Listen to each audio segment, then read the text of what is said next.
His title is The Truth, the Whole Truth, and Nothing But the Truth. It's 5 to 7 minutes. Bob Ransom.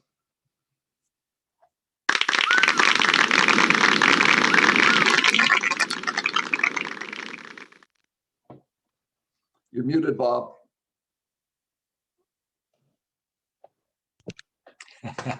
During my career as a criminal defense lawyer, my job was to defend people accused of crime.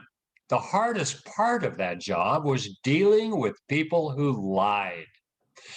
In a trial, a juror would take the witness stand, raise his hand to swear to tell the truth, the whole truth, and nothing but the truth, and then lie. A prospective juror would be asked, "Can you be fair and impartial?" And they would always say, "Oh, sure." Well, that was most times a lie.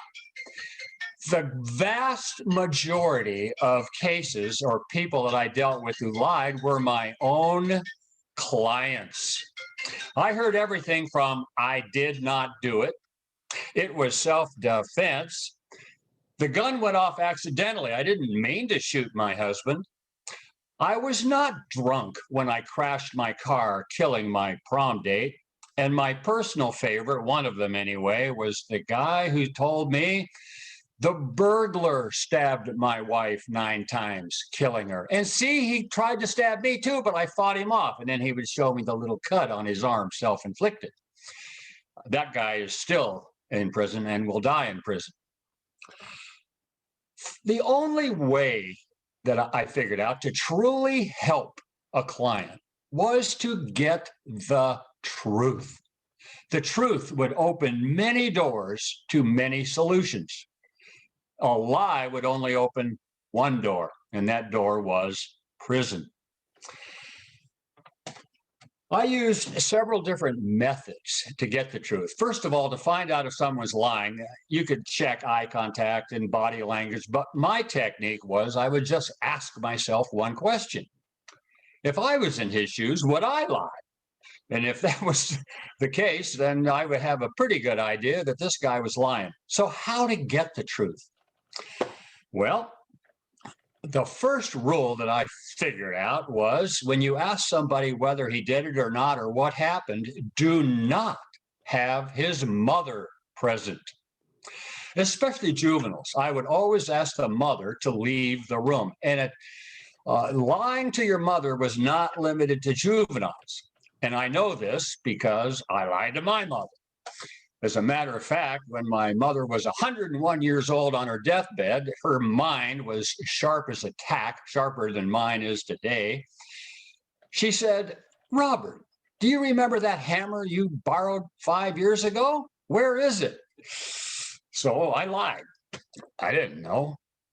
But never have mothers present. Next, I would ask people to give details if I thought they were lying. Clever liars use details, but the cleverest liars don't use any. The more details they would give, the more chance they would trip up, and then we could get to the truth. I use lie detector tests. You know, if you're telling me the truth, let's prove it. The DA will then dismiss your case. So let's take a lie detector test. And they work, by the way. If they flunk the test, then we could talk. The main method I used in getting the truth was to love them anyway. I would tell people, I do not care what you did. We all make mistakes. I've made them myself.